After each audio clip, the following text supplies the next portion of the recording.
Well, hello everyone. It is election time in Canada, and you have two grizzled veterans podcasting at you today. We're already tired of this campaign, and we are on day 7-ish with day 1,000. So many weeks to go. So many weeks to go. 4.5 weeks still to go in this campaign. Thanks for nothing, Justin Trudeau, long election campaign guy. You found the BC Poly Hot Stove, although today we could probably call ourselves the Fed Poly Hot Stove. I'm Jordan Bateman. I'm the VP Communications, Independent Contractors and Businesses Association, proud Cater user, apparently. We'll get to that, I'm sure. And I'm here in beautiful Metrotown, British Columbia. And joining me across the pond, I am Maclean K. I'm the editor-in-chief of the Orca, and if you're watching this podcast, you'll know what I'm talking about. If you're listening, I'm sorry. At the beginning, they show the ledge. That is not what the ledge looks like today. They have ripped up all the concrete in front. It's a bit of an industrial wasteland here right now. Oh my God, we'll finally see where Amor de Cosmos buried the bodies. It is all happening at the ledge. That's what are they doing? Redoing the driveway? Is that what's happening? Yeah, I think so, but it's the whole driveway, and it's noisy. I don't like it. Is Alan Mullen out there personally supervising this work? I'm just kidding. Okay.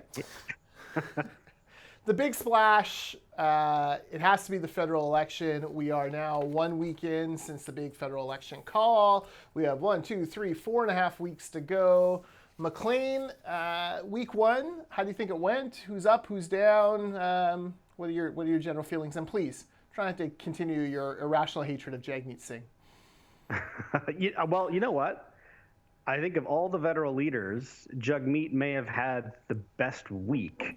Now, he did have, this is the part where you're going to roll your eyes at me, he did have low expectations going in, but they seem to have had the fewest missteps and the fewest sort of like public mistakes. And you know what? We knew going in that, his strengths were, he's a charismatic guy. He's a handsome guy. Yep. There was always the chance he was going to do well in public.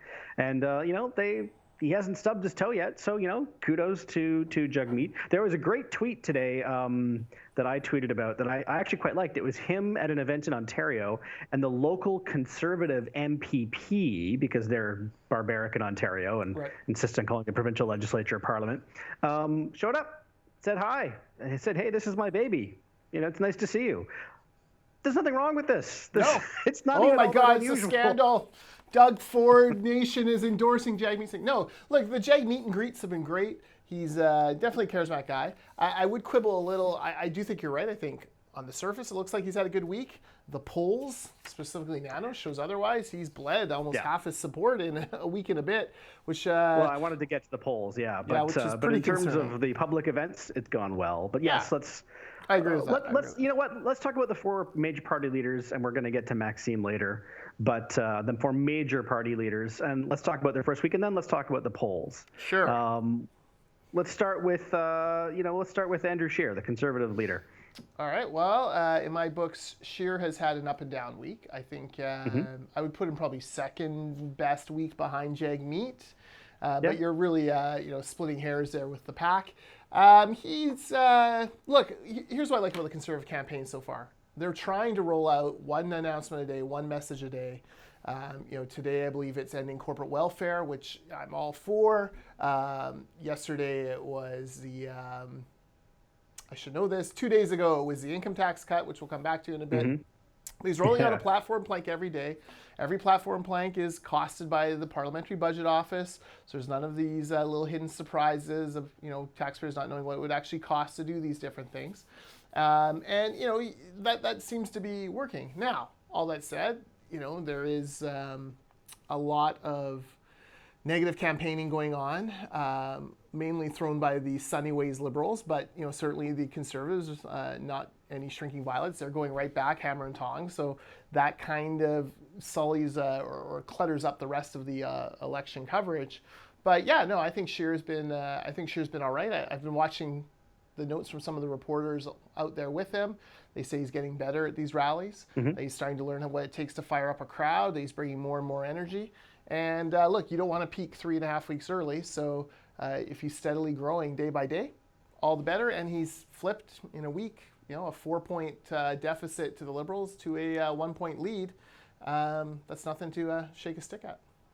Yeah, and the Conservatives, like all parties in this election, and we're going to get to that as well, but had some issues with some candidates and prior social media comments. I mean, this is modern politics, isn't it? I mean, there is no such thing as a modern national or indeed provincial political party that manages to get through an election campaign without something happening with some of their candidates, even things that are like the Rick Mercer thing from yesterday. Yeah.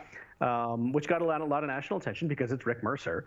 But it seems fairly clear that this, came from the local constituency association, somebody who had a spectacularly bad idea and was probably trying to be funny. But I mean, you didn't get a sense looking at it that was like an intentional hoax, right? Like it seemed like a joke that really didn't land. And that's not an excuse. Don't do this. But I didn't get the sense that they were actually trying to, fool people. I could be wrong. Yeah. But that was my first impression. I know we were going to talk about this later, but let's just talk briefly about the candidates, being taken out by former comments. Look, I think it's happening in every party. I think it's so across the board that there is no lasting effect on the vote, on the electorate at large. I think we all just kind of roll our eyes and thank God that our own social media isn't being vetted for the masses. I just think it's happening so much more that there is no lasting national effect to it. Now, in local ridings, there may be a slight effect here and there, no doubt. But yeah, nationally, I just can't see it landing because it's happening to everyone on every kind of issue. And the only people who seem to care about it are the partisans. And it's like, the Green candidate's an anti-Semite, and the NDP candidate broke a law, and and then the Conservative, but my candidate's great, and then wait, no, that was a small offense, to be a former Ku Klux Klan member or whatever, right? Like, it just depends on your kind of your horse in this race, which then means it doesn't really matter at all. Yeah, and the other point I want to make on this is, unless it's your candidate in your riding, in which case we're talking about a very different thing. But I had this conversation with someone in Victoria here yesterday who, as she put it, identifies with the left. And we were talking about this very issue. And let's say you're a Green voter in Victoria. Does the fact that a Green candidate in Winnipeg turned out to be a 9/11 truther, does that affect your vote for the Green candidate in Victoria? Do you know what I'm saying? Like, is that, you have to sort of make a decision on whether or not you think that reflects on the National Party and to what degree. Yeah. Unless it's someone within the national leadership apparatus. Like if Elizabeth May came out and had, been tweeting at 9/11 truther stuff, that would be different. And we see it, we have a Liberal candidate in Papineau who famously broke the ethics law twice. And it is affecting the national campaign because his name is Justin Trudeau. But that doesn't really play for, average Joe out there. Before we go to other parties, though, let's talk about the independent candidates really quick. Notably, Phil Pott and Jody Wilson-Raybould. They've been pretty invisible from where I'm sitting. Yeah, I mean, I haven't heard hide nor hair of Jane Philpott. I'm trying to think at all. Since this election started, and granted, she's running in Ontario, and that may have escaped our notice. But Jody Wilson-Raybould has also been very quiet. You know what, Maclean? A friend of mine, old friend of mine, is the mayor of Stouffville, which is in her riding. He's a big personal fan of Jane Philpott. Thinks a lot of her. So I follow a few people from Stouffville to keep tabs on him. I'm not seeing even anything from those folks. I mean, running as an independent is always hard, especially if it's, if it's one thing to run as an independent, it's nothing to run as an independent against the party that voted you in the first place. Yes. Because not all of those voters are going to follow you, as history from, there are dozens of examples. Jody Wilson-Raybould may be a special case because she became something of a national celebrity, and that is a very tightly contested riding that could be swung by literally hundreds of votes. So we'll see. But we thought that she was going to be a decisive player. I shouldn't say decisive, an important player in this election, even on a national level. But now, granted, we're 1 week in. And her book hasn't come out yet. Yeah, and I would say I think she may have a decent chance because the voters in Vancouver Granville, fairly sophisticated. Lots of them are on Twitter, probably more than the average riding in other places, or certainly very attuned to digital media, which is cheaper to advertise, which is a benefit from an independent. So probably read the news a little bit more as well. maybe than the average riding. So I do think the demographics may help her there. And you're right, she's a cult phenomenon at this point, and it'll be interesting to see. But yeah, I hadn't heard a lot. What do you think of Justin Trudeau's first week here on the hustings? I think someone else put it on Twitter, and I'm going to do this again where I'm going to quote somebody on Twitter and forget who said it. But I think he's played almost too safe. They got some attention for not answering a lot of questions, and which is one of those things that reporters will forgive for a day and then not for two. And if it gets brought up, then it's a problem. There was the misstep, and I think it was a misstep of it was a bad joke. He bought poutine and he handed it to the CBC reporter, saying the Liberal Party always supports the CBC. I can promise you that reporter was cringing inside. I hope so. He doesn't seem to have been on Twitter though. No, I mean, it's one of those things where in the moment you don't really know how to react. Now that said, there have been some ugly things said on both sides about this since people making fun of another CBC reporter's appearance.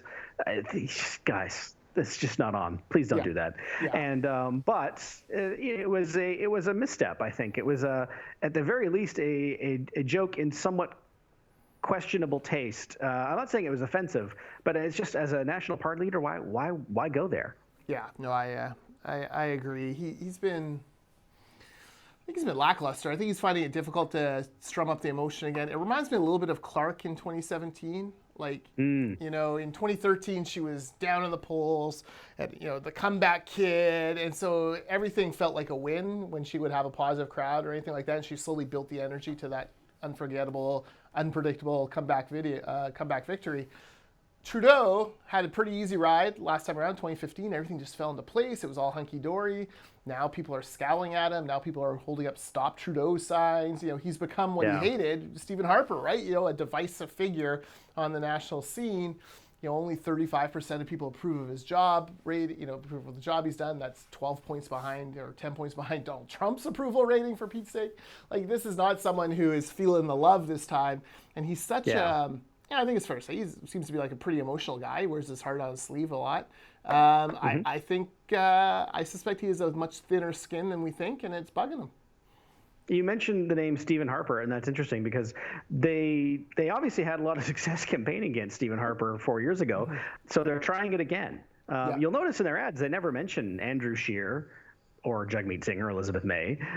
They mention Stephen Harper by name. That to me is interesting. He's been gone for 4 years. Yeah, there was a speech yesterday, and a reporter counted that Trudeau mentioned Stephen Harper 11 times, Doug Ford 4 times, and Andrew Scheer 4 times. It shows you who they're campaigning against, and they're campaigning against the boogeymen. Yeah, and look, I don't think that generally works anymore. People have such short memories. Number one, number two, you kind of sit there and go, well, okay, I guess, But Andrew Scheer seems like a very different guy than Stephen Harper. It's this old thing, right? Where sometimes candidates and campaigns, they fall in love with their strategy from last time, so they replicate it instead of realizing that they've got to change it. And I feel like the Conservatives have changed up how they're campaigning this time compared to last. I feel like the NDP have changed it up. I certainly the Greens are the Greens. They don't really have political strategists, so they don't know these incredible insights like you and I have, Maclean. But I just feel like he's trying to run the same campaign as he did in 2015, and the sunny ways are over. Yeah, and it's a different opponent. Yeah. It's running an opposition campaign when you're in government is always dangerous, and it kind of sounds like that's what the Liberals are doing a little bit. Again, we're a week in. We shall see. And they've kind of ceded the ground to the Conservatives on big policy announcements. Again, that's hard to do when you're in government. They've been really making policy announcements and spending a lot of money for the last few months. So see, they're out of gas, though. That's the thing. They blew through all that money, and what else can you promise? And not getting it costed. Yeah, and not getting it costed is not a great look for them either. Elizabeth May, I will defer to you, my Vancouver Island counterpart, because I am continually mystified by anyone's belief that Elizabeth May would be a good leader. I think of the four major party leaders, she has had the worst week, the roughest go. I think she's been national party leader for several elections now, but she's never had this kind of scrutiny before. she's never really been taken this seriously before. So things like, the things she says are fact checked and referenced, and they're costed. And she's had some missteps, and we talked about some of the candidates. Her party's had some trouble there as well. But I mean, there's a way to handle these. Andrew Scheer, whether you agree with his stance or not, took a pretty consistent look. If they've apologized, then that's enough for me. Yeah. You can disagree with it, but that's the position. With Elizabeth May, she went on national TV trying to say, well, yes, he's a sovereigntist, but he's not a separatist. Yeah. Which I think the best thing you could say about that is it is a distinction. How do I say this? A distinction without a difference. Exactly. It's the kind of thing that I think the average Canadian, the average Quebecer would roll their eyes at. It's just not something that is meaningful.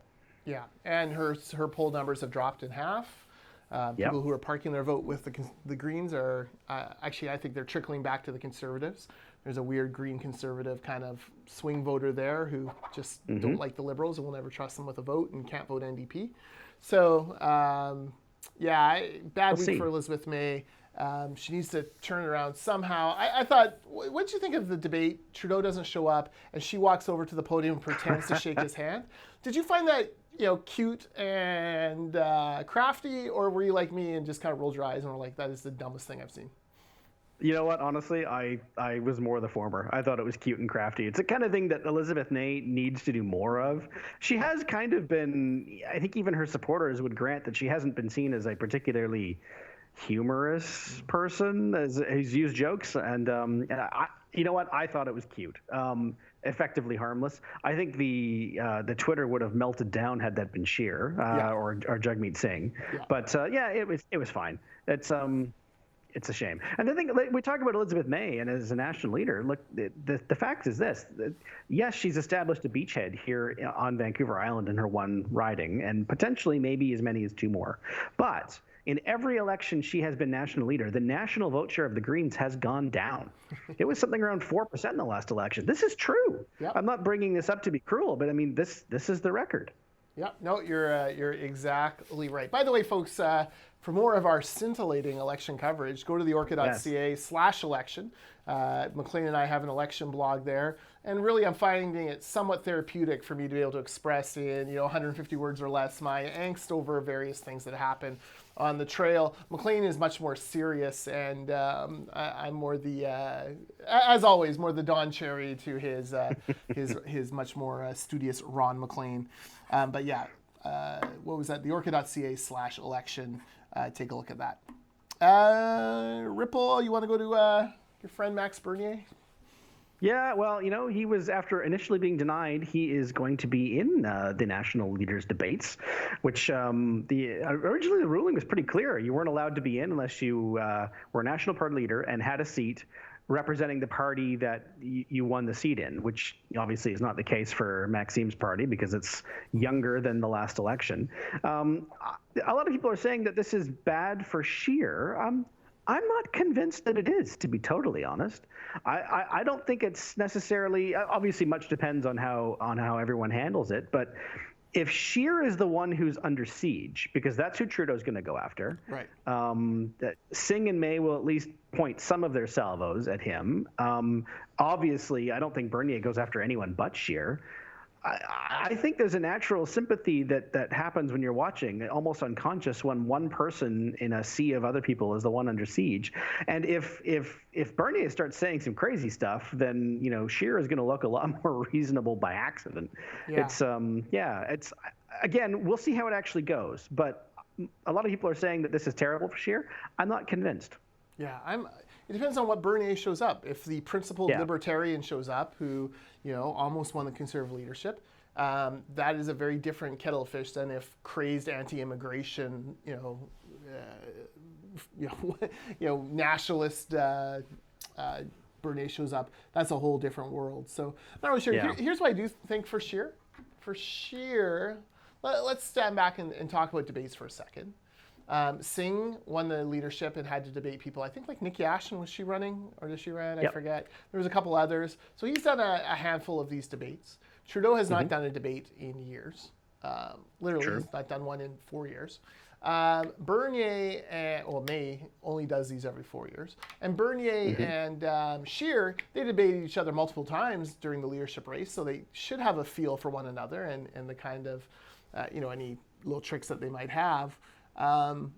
It does it makes it a little bit more interesting because, the three people with the most experience debating or the freshest experience debating will be Singh, Scheer, and Bernier. So I'll be interested to see if they can put Trudeau on the back foot, and if at some point the progressives all kind of try to rally to Trudeau's cause if they feel like he's taking a beating. Yeah, and then that's the one thing I didn't mention is I actually think Bernier going on is the person that helps most is Trudeau, because we only get an hour for this on TV, so any oxygen that Bernier devotes to going after Scheer, which I believe he will do, is time that they won't be talking about the last 4 years of government, which it should be difficult when you're the sitting and defending prime minister. That's what you should be talking about in a debate. It's not a comment on the party; it's they're the government. Yeah, bluntly, I hope the moderators don't spend as much time on Bernier, the Bloc Québécois, the Greens, or the NDP as they do with Scheer and Trudeau. But we're so Canadian, we always have to be fair, even though there's only two guys who have any legitimate chance of being prime minister at the end of this. Mm-hmm. But we're Canadians, and we we're fair. mentioned the Bloc Québécois in the English debates, which I still think is a little silly, but that's fine. It's so dumb. Anyways, that is where we are at. Let's shift. Let's finish up all the federal stuff. Looks like I'm going to win our bet about opposition candidates falling, or candidates falling, having to resign. Honestly, I don't even know what the count is. The bet was 10, right, over and above. I think it was 9.5. I think 9.5 was the line, and I took 9.5. Yeah. What are we at now? It's over 5. I think it was actually resigned. 5 or 6. I don't know. I've lost count. I just assumed I'm going to win. So. Yeah, well, the first week is always the bloodbath. This is always when the bonds get taken off the board in chess. But we'll see if it gets sustained. But there's another month to go. Yeah, and I think the ballots freeze on October 1st, so it's possible in that last weekend there'll be another little bump of bad news to go out to try to scuttle someone at the last second. So we'll see. Yeah. Usually we do a hot and cold segment, but I'll just rant now about who is going to be my cold choice. Maclean, I blame Donald Trump for many things facing us Canadians as a nation.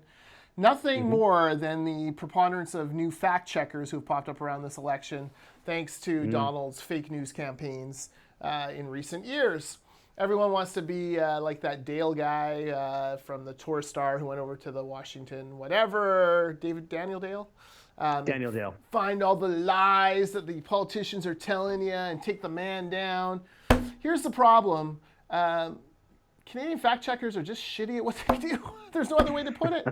CBC has this whole fact check thing. They're going to fact check fake news and bad Facebook memes. But really it's turned into an anti-conservative, they never seem to fact check anything Trudeau is saying. So here's the one that bugs me the most.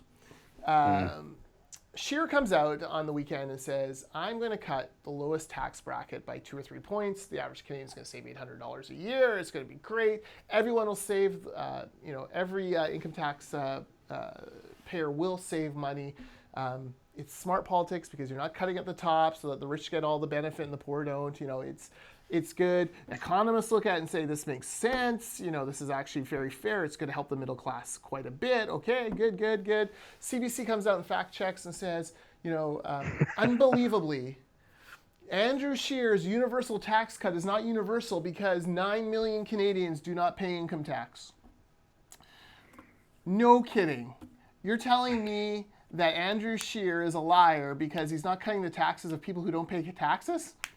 It is the most preposterous, stupid comment I've ever seen. And what drives me even crazier is in it, they try to make the pitch like, if you really wanted to cut taxes for everyone, he'd cut the GST, which is a policy that Stephen Harper, when he brought it in and cut the GST by 2 points, they completely lost their ass on it and criticized him because guess what? GST cuts benefit the rich a little bit more than the poor because the rich buy more stuff.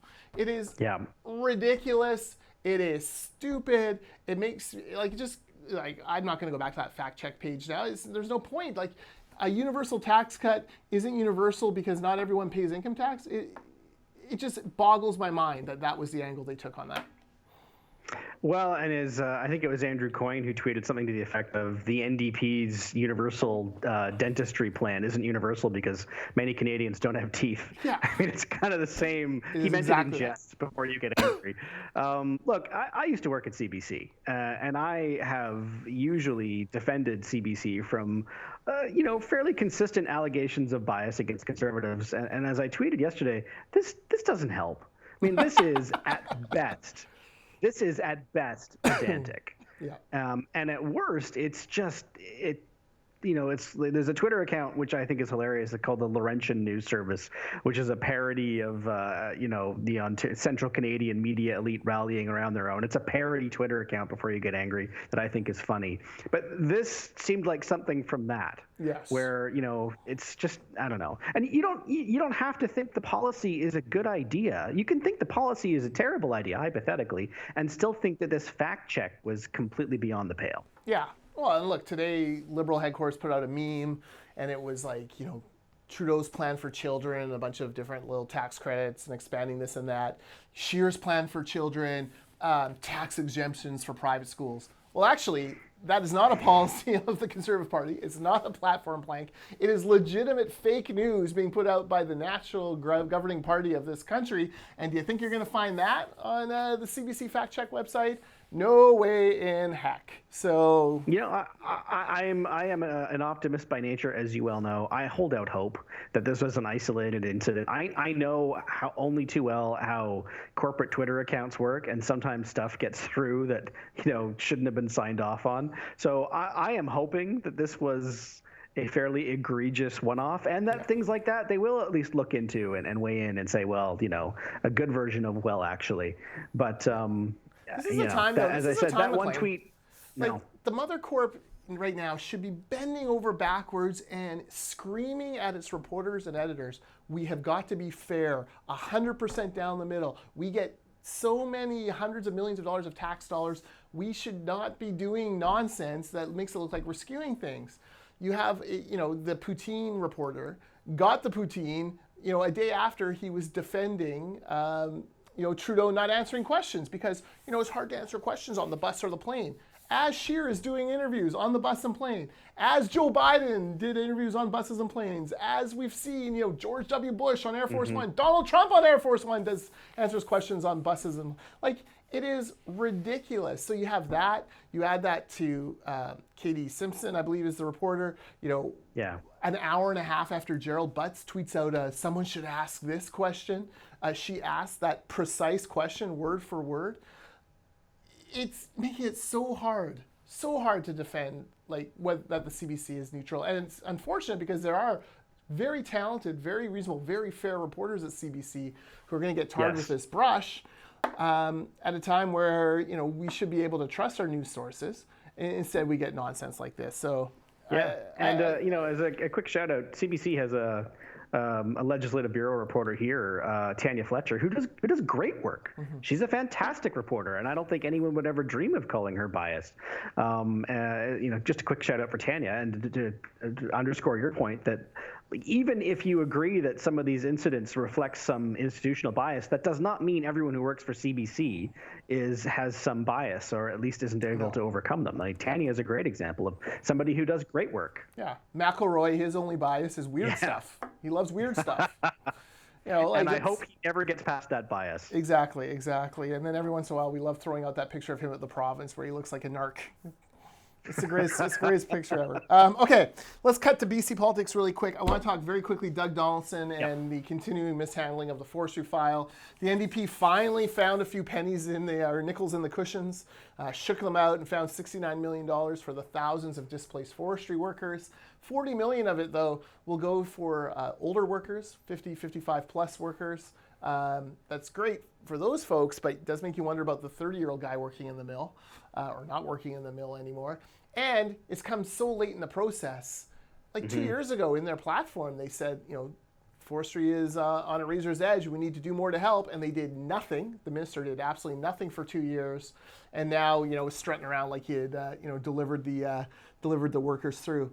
When the steel workers are angry at the NDP, they've screwed up the file. And Vaughn Palmer was right.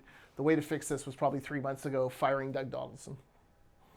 Well, and it doesn't help if you are Doug Donaldson that all of this action, late though I agree, really too late, it has been in the game.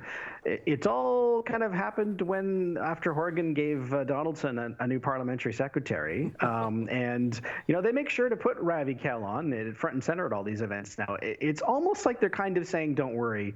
There's a real new minister of forestry. We're not actually going to shuffle, but that is the impression one gets watching all this. Is that Ravi Too Many Mills Kahlon? It is. I'm not suggesting that he is some organizational mastermind, but he has. Look, the package yesterday was better than nothing, and I agree. Much too late.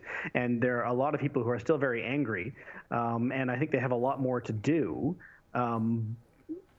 But I guess if you're a forestry worker in trouble, something is better than nothing. The NDP aren't even trying to win these interior seats from the Liberals. No. It's like they've completely written them off. I mean, it wasn't until this thing landed in Maple Ridge and Surrey and mills closed there that all of a sudden they found the $69 million to put into this. That there was some urgency all of a sudden, which is exactly what we said last week. By the way, where is that funded from? Is that more of the contingency money going out the door? Because we're supposed to be spending less and less money. So curious where Carol James has found that money. No doubt in this billion-dollar contingency that is rapidly evaporating. But anyways, you have it finally lands in Maple Ridge and Surrey. All of a sudden, the NDP wake up and show up with the bags of money. That is not going to play well in Fort St. John or in Mackenzie or in anywhere else. Lake. Yeah, Kamloops. This is not going to play well there. So it just goes to show you, like, the NDP really, they do not care about the interior at all. They will not raise a finger to help them. It's only until they feel the heat on their own ridings that it matters. Well, that's one of the points Vaughn Palmer made in his column this morning is that you noticed a strong Surrey presence at this announcement as well. That's not a coincidence. No, not at all. All right, do you want to mock me about Cater before we get to my StatsCan fact? Yes, I'm ready. I do. It's true. You tweeted something to the effect where you sent me a piece on having ridden Cater, and I wrote you back saying, are you sure? All right. I've never taken a full disclosure. I'm going to reveal something embarrassing about myself. I've never used ride sharing in any way, shape, or form in my life. I just haven't. The opportunity has not presented itself. So I speak from zero experience here. You tried Cater, which has been criticized for having some very cozy NDP ties. Mo Sahota is closely involved with Cater, but you know what? We need more options in this province rather than fewer. And if you had a good experience with Cater, then yes, you should share that. Literally, look, we were on Gravel Island, my wife and I. There was no taxis around. There was four groups of people waiting for the next taxi to show up. I was starving. I was weak. There was nothing I could do. And I downloaded Cater when it first came out to kind of play around with it a little bit. And I'm like, okay, well, let's call it Cater, I guess, and tried it. It was just like rideshare. You saw the little picture of the guy on the map coming towards you. He was there within 6 minutes, which was pretty good for Granville Island. Got in, took us to a Robson. They had a karaoke machine in the back seat, which was hilarious. So my wife and I. What did you sing? What did we sing? She mainly sang, and I mainly laughed. I can't remember. It was I don't know, it'll come to me. Anyways, and there was disco lights. We had mics. It was kind of funny. We got out and tipped big, and off we went. And literally, I sat down at the restaurant and texted Chris Gardner, my Boston friend, and said, just took a Cater. Can't believe it. It was great. And then I put a sad emoji. So, it worked for me on that one very specific occasion. I'm not saying I'm going to be catering everywhere I go here in Burnaby or Langley where I live. I don't even know if it's out there, but it did work there, and I wanted to give the devil its due, mention that it did work. However, as you say, we need more of these. We need Uber and Lyft and all these other things. The criticism with Catering has been around who owns it, which is the taxi cab companies, number one. And number two, the fact that they were basically given a sweetheart early entry deal by the NDP to help get them off the ground. That is not cool. Anyone who knows me knows I want less government regulation interference in this file, not more. But let's make it fair. Like, I've been to New York City. I've taken Uber there. I've taken Lyft there. I've taken taxi cabs there. Took the subway. They all work. They're all great for different kind of things that you need. There's no reason why we can't have that here in Vancouver. And you know what? Again, if it worked and you're able to sing some karaoke, and I will get out of you what you sang in the back seat. I want to know. But yeah, as you say, more options are better. Yeah. All right. Here's my fun fact before we go. You ready? Stats Canada's done a big population analysis. Where Canada is going to grow between now and 2068. But they've given us numbers for 2048, where population will be. And by God, they're coming for us, Maclean. Alberta will surpass British Columbia as the third most populated province by 2048. We are going to fall off the medal podium into fourth place. Your thoughts? What is happening here? I am conflicted because, as you will know, I'm a born and raised Albertan. So I appreciate you moving here and helping us increase our number by one. Alberta will grow. It's 4 point. So right now, BC has essentially a 5 million people. Alberta has just under 4.4. So we're about 650,000 ahead. That by 2048 is going to flip. Alberta will have 6.6 million. I assume all from Newfoundland. Sorry, 6.6 million, and we will be down, or we will only grow to 6.2 million. They will have 400,000. That's a million person swing here within 28 years, 30 years. Well, I mean, this is, as someone from Alberta, I mean, this is the Alberta used to be essentially the same size as Saskatchewan. I was born in 1976. The year I was born in Calgary. Calgary had the same population that Greater Victoria does now, about 330,000. When I left Calgary 10 years ago, it was 1.2 million. It's tripled in size in less than 40 years. And it sounds like that growth, I was just talking about Calgary, but Edmonton has expanded a lot too. That trend is just continuing. Yeah. Yeah, I agree. Hey, by the way, I joked about Newfoundland, but Newfoundland and Labrador, they're going to shrink by 10%, from 522,000 to 458,000. So, wow. Newfoundland, prove us wrong, baby. Get out there, have some kids, get some immigration going, bring all those Alberta expats back.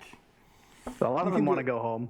You can do it. I believe in you. Nova Scotia basically flat, Brunswick flat. Prince Edward Island's going to go from 155 to almost 200. Good luck with that, Islanders. They'll never allow that. Yeah, I have a hard time believing that, knowing some of their restrictions on growth and development there. But I won't pretend to be an expert on PEI. Yeah, this is it, though. You know, by 2048, we're going to live in a very different province. Surrey will be bigger than Vancouver. And we're going to live in a very different country. Alberta will be bigger than British Columbia. Oh. What a world. And you won't have done this math, but I'd be curious to know what percentage of the national population they figure Quebec will have. 20%. So it's going to fall from 25.5 now to 20. Oh, a fifth. Okay. Yeah, still a fifth. They're going to grow from 8.4 million to 9.4 million.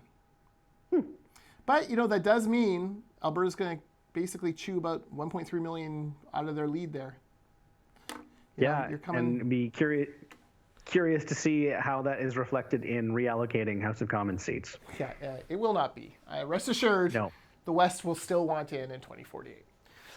Okay, I think that's it. You can follow Maclean, Matt Maclean K on Twitter. I'm at Jordan Bateman, at The Orca BC. Remember our election blog, theorca.ca/election. And if you have good stuff for the blog that I should be posting, feel free to send it over to me. Be my research department, people. Just like Maclean sends me the Fin so I can read all my clips in the morning, and Norm Spector sends me cheeky analysis of French-speaking newspapers. I appreciate that. You folks out there, feel free to tweet me articles at Jordan Bateman that I should be reading. Anything else? No, I think we're clocking in at 42 minutes. So oh man, we're long. We have covered the bases this week. We are long. You know, the unspun people have already fallen asleep. That's right. They just don't care about this. They're so old. They're probably like snoozing right now. Amanda is poking George and Jody at this point in the podcast. Right. That's right. By the way, folks, a little helpful hint on podcasts. Listen to us at 1.5 speed. Then you can listen you 50% quicker. It's great. All right. Talk to you all again soon. We'll see you next week.